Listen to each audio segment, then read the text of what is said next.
disciplines ഏതൊക്കെയാണെന്ന് പറഞ്ഞിരിക്കുന്നത്. 22 and 23. 22 and 23 ആണ് നമ്മുടെ basic theme verse ആണ്. Galatians 5:22 and 23. അപ്പോൾ ഇന്ന് നമുക്ക് പഠിക്കാനുള്ളത് patience. Patience. ദീർഘക്ഷമ എന്നാണ് അതിന് മലയാളത്തിൽ പറയുന്നത്. Patience. അവിടെ പറഞ്ഞേ ദീർഘക്ഷമ. മലയാളത്തിൽ പറഞ്ഞേ ദീർഘക്ഷമ. പറഞ്ഞേ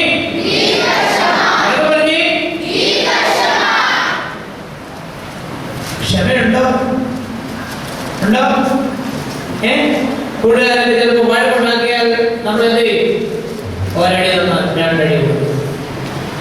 അതാണോ ക്ഷമ? അതോ ജോയ്? അല്ല. അല്ലേ? വീട്ടിലൊക്കെ വഴക്കുണ്ടാകും. അമ്മയൊന്ന് പറയും, അപ്പൻ 2 പറയും. പിന്നെ അമ്മ 4 പറയും, അപ്പൻ 8 പറയും. 6 വെള്ളം അല്ലേ? പിന്നെ ടീപ്പോ ഇങ്ങനെ പറഞ്ഞ് അങ്ങോട്ട് പോകും. അവിടെ ചൂരിപ്പൊക്കെ പോകും. അതാണോ പേഷ്യൻസ്? അല്ല. അല്ലേ? ദീർഘക്ഷമയെ കുറിച്ചാണ് ഇന്ന് നമുക്ക് പഠിക്കാനായിട്ടുള്ളത്. പേഷ്യൻസിനെ കുറിച്ച് ബൈബിൾ നമ്മളെ പഠിപ്പിക്കുന്നുണ്ട്. പേഷ്യൻസിനെ കുറിച്ച്. അപ്പോൾ നമുക്ക് പോകാം. എന്താണ് പേഷ്യൻസ് എന്നുള്ളതിനെ കുറിച്ച് അവിടെ നമുക്ക് കാണാൻ സാധിക്കുന്നു. ഇവിടെ നമുക്ക് ഒരു ചേച്ചിയെ കാണാം, ഒരു ആന്റിയെ കാണാം. ഈ ആന്റിയുടെ പേര് അവിടെ എഴുതിയിട്ടുണ്ട്. എന്താണ്? ഹെലൻ കെല്ലറോ? ഹെലൻ കെല്ലർ അല്ലേ? ഈ ഹെലൻ കെല്ലർ ഒരു നല്ല സ്മോൾ ചൈൽഡ് ആയിട്ടാണ് ജനിച്ചത് അല്ലേ? ഒരു നല്ല കൊച്ചുകുട്ടിയായിട്ട് ജനിച്ചു. അമേരിക്കയിലാണ് ജനിച്ചത്. 1880-ലാണ് ജനിച്ചത് അമേരിക്കയിൽ. എന്നാൽ ജനിച്ചപ്പോ നല്ല കുഞ്ഞുവാവ, നല്ല ബാബു ബാബു നല്ല കുഞ്ഞ്, നല്ല കുഞ്ഞ്,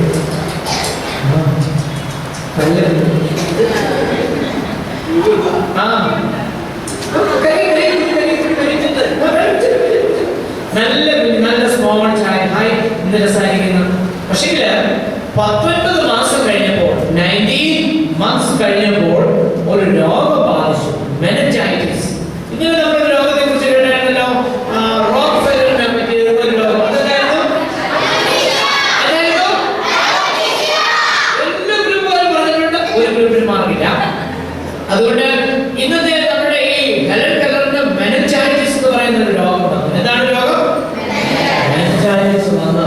ഓക്കെ, ഹെലൻ കെല്ലറിന്റെ കാഴ്ചയും കേൾവിയും പോയി. ബ്ലൈൻഡ് ആയി പോയി, ഡെഫ് ആയി പോയി. എന്ത് വിഷമായി കാണും അല്ലേ? ഹെലൻ എത്ര വിഷമായി കാണുന്നില്ലേ? കാണാൻ പറ്റുമോ? നല്ല പൂവൊക്കെ കാണാൻ പറ്റുമോ? മമ്മിയെ കാണാൻ പറ്റുമോ? ഡാഡിയെ കാണാൻ പറ്റുമോ? പള്ളി വന്നാൽ ഇങ്ങനെ കാണാൻ പറ്റുമോ? ഒന്നും കാണുന്നില്ല. എല്ലാവരും കണ്ണടച്ച് ക്ലോസ് യുവർ ഐസ്. എല്ലാം കാണാൻ പറ്റുമോ? Close your eyes everybody. എന്തെങ്കിലും കാണാൻ പറ്റുമോ? നല്ല പൂവുണ്ട് എന്റെ കയ്യിൽ, കാണാൻ പറ്റുമോ? എന്റെ കയ്യിൽ നല്ല മണാപ്പായ ഉണ്ട്, കാണാൻ പറ്റുമോ? ഒന്നും കാണാൻ പറ്റില്ല.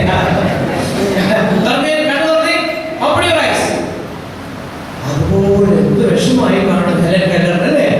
എന്നാൽ ഹെലൻ കെല്ലർ വിഷമിക്കാതെ ഈ ബ്ലൈൻഡ് ആയിട്ടുള്ള കൂട്ടുകാർക്കൊക്കെ പഠിക്കാനായിട്ട് ഒരു പ്രത്യേക ലിപിയുണ്ട്, ബ്രെയിലി ലിപി അല്ലേ? ബ്രെയിലി ലിപി. ഈ ബ്രെയിലി ലിപിയൊക്കെ പഠിക്കാനായിട്ട് തുടങ്ങി. അങ്ങനെയുള്ളതായിട്ടുള്ള വേർഡ്സ് ഒക്കെ പഠിച്ച് ഹെലൻ കെല്ലർ കാണത്തില്ലെങ്കിലും ബുക്കൊക്കെ എഴുതാൻ തുടങ്ങി. നല്ല നല്ല ബുക്സ് ഒക്കെ എഴുതാൻ തുടങ്ങി. കേൾക്കത്തില്ല എന്നുവരികിലും കാണത്തില്ല എന്നുവരികിലും വിഷമിച്ചിരിക്കാതെ ദൈവമേ സാരമില്ല സാരമില്ല. എനിക്കൊരു ആന്റിയെ അറിയാം. ആന്റിയുടെ പേര് ചന്ദ്രിക എന്നാണ്. എന്താ പേര്?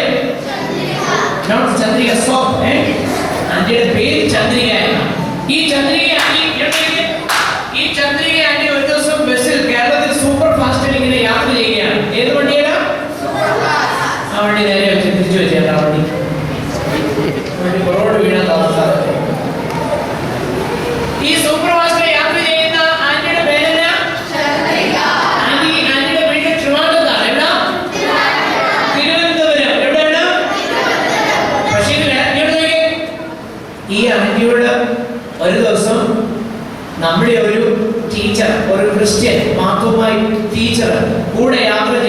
ടീച്ചർ, ഒരു ബിന്ദു ടീച്ചർ. ടീച്ചറിന്റെ പേരെന്നാ? അല്ല, ആ ബിന്ദുവിനെ ആ ബിന്ദുവിന്റെ കാര്യമല്ല, നാട്ടിലുള്ള ഒരു നല്ല ബിന്ദുവിന്റെ കാര്യമാണ് പറഞ്ഞത്.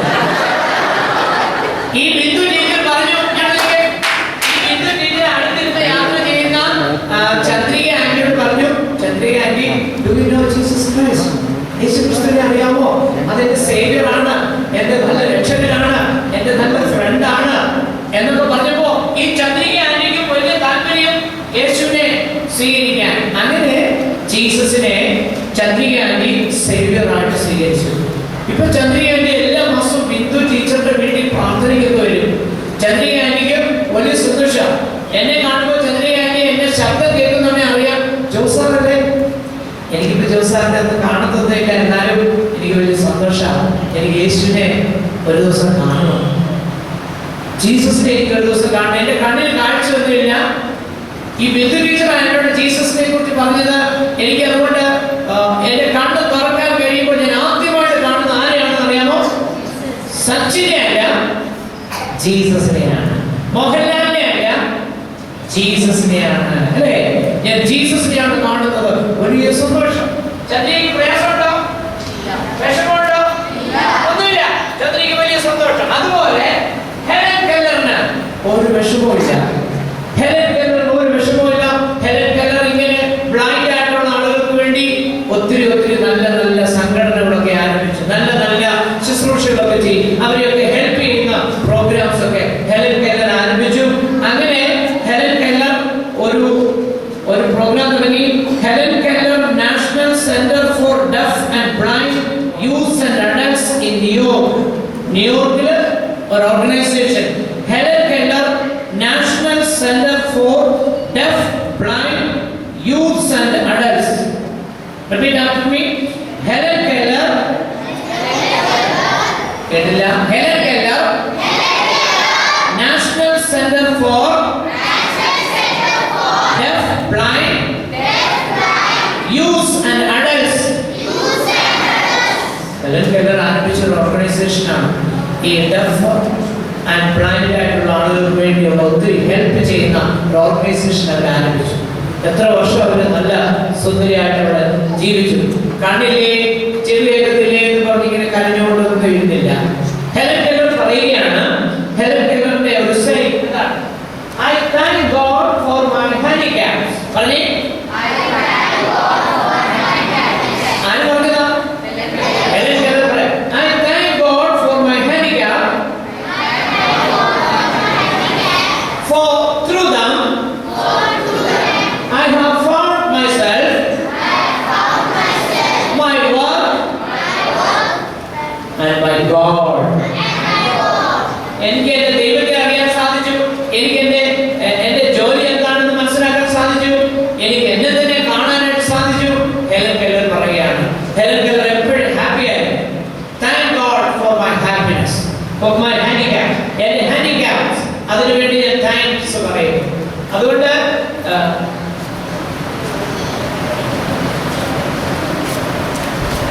പേഷ്യൻസ് എന്ന് പറഞ്ഞാൽ ക്ഷമയോടെ വേദന സഹിക്കുക, ക്ഷമയോടെ ബുദ്ധിമുട്ടുകൾ സഹിക്കുക, ക്ഷമയോടെ ദൈവത്തിന് വേണ്ടി ജീവിക്കുക. ദൈവം തന്നതാണ് എന്റെ ജീവിതത്തിന്റെ എല്ലാ വേദനകളും, എന്റെ ജീവിതത്തിന്റെ എല്ലാ പ്രയാസങ്ങളും എന്ന്. അത് ദൈവം തന്നതാ. ദൈവത്തിന് അതിനകത്തൊരു നല്ല ഉദ്ദേശമുണ്ട് എന്ന് മനസ്സിലാക്കി ക്ഷമയോടെ അതിനെ സഹിക്കുന്നതാണ് പേഷ്യൻസ് എന്ന് പറയുന്നത്. നമുക്ക് പേഷ്യൻസിന് ഒരു ഡെഫിനിഷൻ നോക്കാം. കാണിക്കാമോ? പേഷ്യൻസിന് ഒരു ഡെഫിനിഷൻ. What is patience? എന്ന് പറയുന്നത് the capacity to accept or tolerate delay, trouble or suffering without getting angry or the capacity. What is patience? The capacity to accept trouble or suffering without getting. First group of the Bible. First group, stand up and say. First group. What is patience?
Patients എന്ന് പറഞ്ഞാൽ. അപ്പോൾ അപ്രകാരമുള്ള ഒരു quality നമുക്കുണ്ടാകണം. ചിലപ്പോഴൊക്കെ നമുക്ക് എന്തെങ്കിലും ഒരു വേദന വരുമ്പോൾ നമ്മൾ പെട്ടെന്ന് വിഷമിക്കും. ചിലപ്പോൾ നമ്മളോട് ആരെങ്കിലും ദേഷ്യപ്പെട്ടാൽ നമ്മൾ പെട്ടെന്ന് ദേഷ്യപ്പെടും, അല്ലേ? നമ്മുടെ കാൽക്കുലേഷൻസ് ഒക്കെ തെറ്റിയാൽ നമ്മൾ ആകെ അപ്സെറ്റ് ആകും. ആ സമയത്തൊക്കെ നമുക്ക് പേഷ്യൻസ് വേണം. അതിന് ഏറ്റവും നല്ലൊരു ബെസ്റ്റ് എക്സാമ്പിൾ നമുക്ക് ബൈബിളിൽ പറഞ്ഞിട്ടുണ്ട്. നമുക്ക് വളരെ വേഗത്തിൽ നോക്കാം. ബൈബിളിൽ 2-3 കുട്ടികളെ കുറിച്ച് പറഞ്ഞിട്ടുണ്ട്.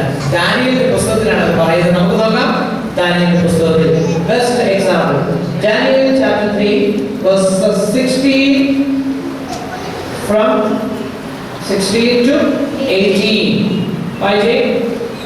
Daniel chapter 3 volunteers in ഒരാൾ വായിക്കുന്നത്. Daniel chapter 3 verse 16 to 18. Daniel chapter 3 verse 16 to 18. Any volunteers? Shadrach, Meshach, and Abednego replied to the king, O Nebuchadnezzar, we do not need to defend ourselves before you in this matter. If we are thrown into the blazing fire, the God we serve is able to save us from it, and He will rescue us from your hand, O king. But even if He does not, we want you to know, O king, that we will not serve your gods or worship the image of God you have sent us. അവിടെ നമ്മൾ കാണുന്നു, ദൈവത്തെ ആരാധിച്ച 2-3 കൂട്ടുകാർ, ശദ്രക്കും മേശക്കും അബേദ്നെഗോവും, അല്ലേ? അവരെ രാജാവ് തീച്ചൂളയിലേക്ക് പിടിച്ചിടാനായിട്ടുള്ള കൽപ്പന കൊടുത്തു. പക്ഷേ അവര് ക്ഷമയോടെ ദൈവം എന്ത് ചെയ്യുമെന്ന് അറിയാനായിട്ട് ഇങ്ങനെ കാത്തിരുന്നു. നമുക്ക് നോക്കാം. സ്ക്രീനിൽ നമുക്ക് നോക്കാം.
Something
എന്ത് മനസ്സിലായി?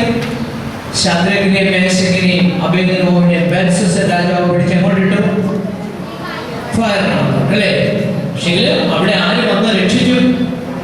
ദൈവം വന്ന് രക്ഷിച്ചു. ശദ്രക്കും മേശക്കും അബേദ്നെഗോവും എന്താ പറഞ്ഞത്? Please once again. Daniel chapter 3 verses 16 to 18 വളരെ ഇമ്പോർട്ടന്റ് ആയിട്ടുള്ള വേർഡ്സ് ആണ്. പ്ലീസ്.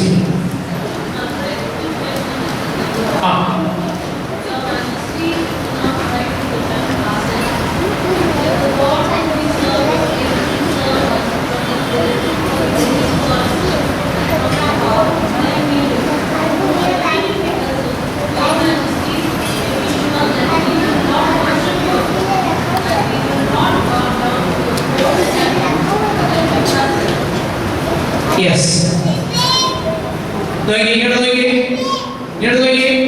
ശദ്രക്കും മേശക്കും അബേദ്നെഗോവും പറഞ്ഞു, ഞങ്ങൾ സേവിക്കുന്ന ദൈവം ഞങ്ങളെ രക്ഷിക്കും. അല്ലെങ്കിലും അതേതാ ആ വാക്ക്? അതേതാ വാക്ക്? 18th verse ആണോ? But if not, പറഞ്ഞേ, but if not, നമ്മളാണെങ്കിൽ BBC നമ്മൾ അറിയാൻ പോകുന്നുണ്ട്, നമ്മളെ അങ്ങനെ വിളിച്ചിടാനായിട്ട് ആരെങ്കിലും വരികയാണെങ്കിൽ നമ്മളെന്നാ പറയും?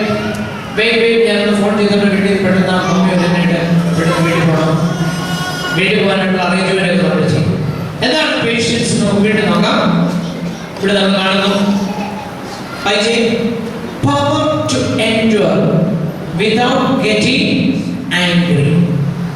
Repeat. Power to endure without getting angry. ശദ്രക്കും മേശക്കും അബേദ്നെഗോവും രാജാവിനോട് കോപിച്ചില്ല. കോപിച്ചോ? ഇല്ല.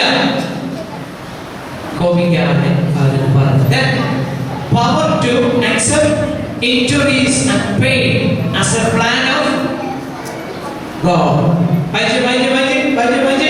Power to accept what? Injuries and pain as a plan of Helen Keller. തന്റെ ബ്ലൈൻഡും ഡെഫും എല്ലാം ഗോഡ്സ് പ്ലാൻ ആയിട്ട് ചിന്തിച്ചു.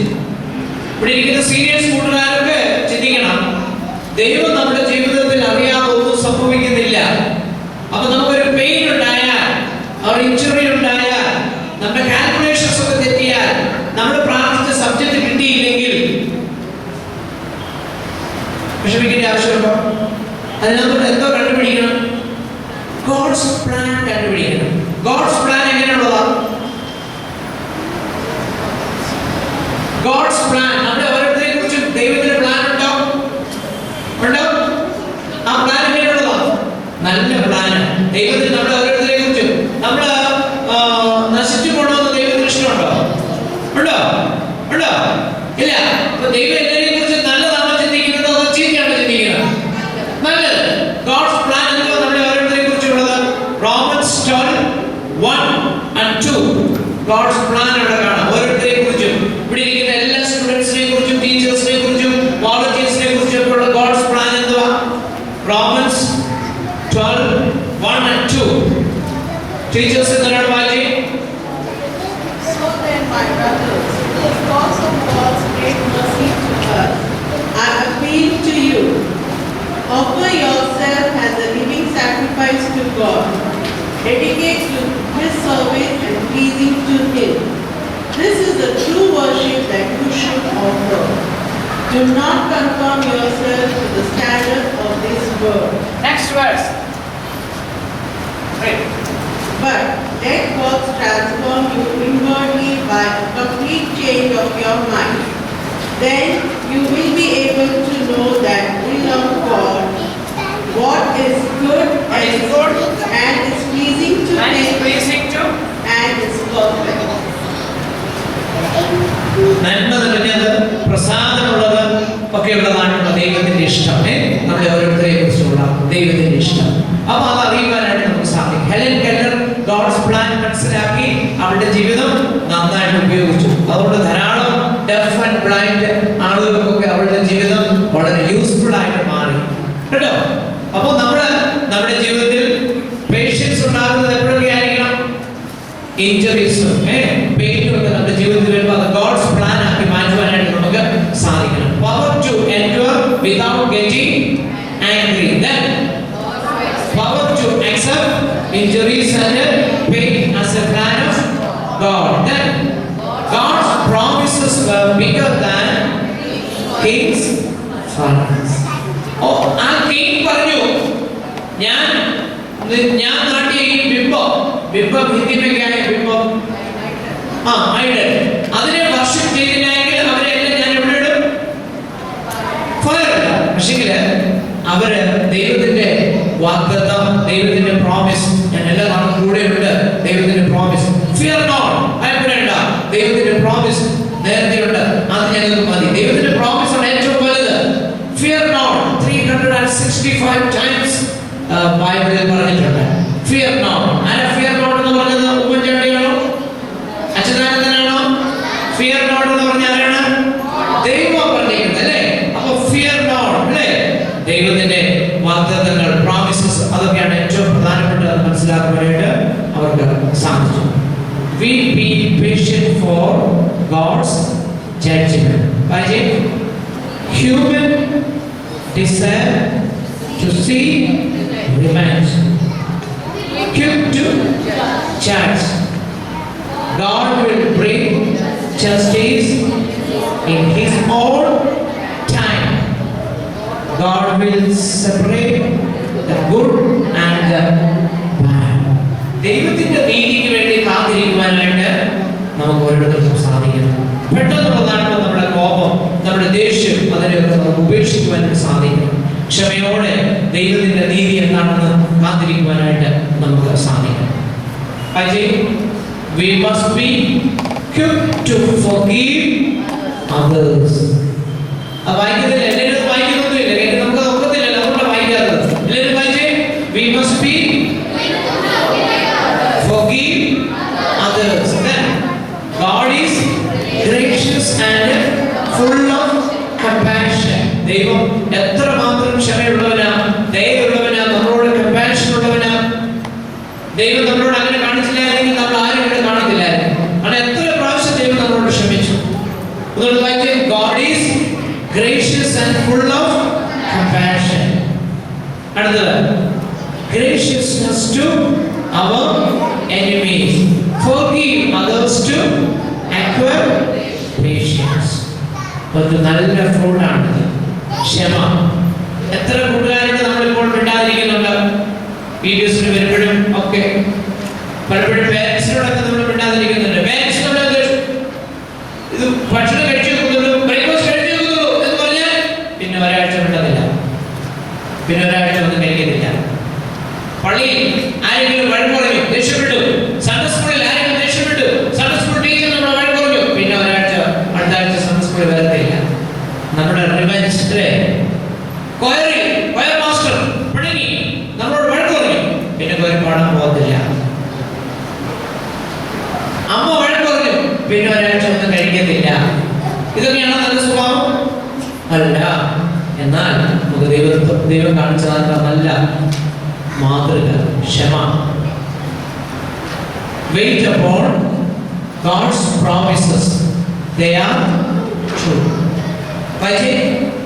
Wait upon God's promises, they are true. Then read God's word and His promises. കൂട്ടുകാരെ, ഇങ്ങനെ നോക്കിയേ, എല്ലാ ദിവസവും ബൈബിൾ വായിക്കണം. നമുക്ക് ക്ഷമ എന്ന പവർ കിട്ടണമെങ്കിൽ, പേഷ്യൻസ് എന്നുള്ള പവർ കിട്ടണമെങ്കിൽ ദൈവവചനം നമ്മുടെ ഉള്ളിൽ ഉണ്ടായിരിക്കണം. ഇല്ലെങ്കിൽ നമുക്ക് കിട്ടത്തില്ല. നമ്മൾ കഴിക്കുന്ന ബൂസ്റ്റിനകത്ത് പേഷ്യൻസ് കിട്ടത്തില്ല. ദൈവത്തിന്റെ വചനം നമ്മൾ ഭക്ഷിക്കണം. So drink the milk. What is the milk? God's word is the milk. Then God is faithful in His promises. 365 times in the Bible when God says, fear not. So, നമുക്ക് ഇന്ന് memory verse പഠിക്കാം.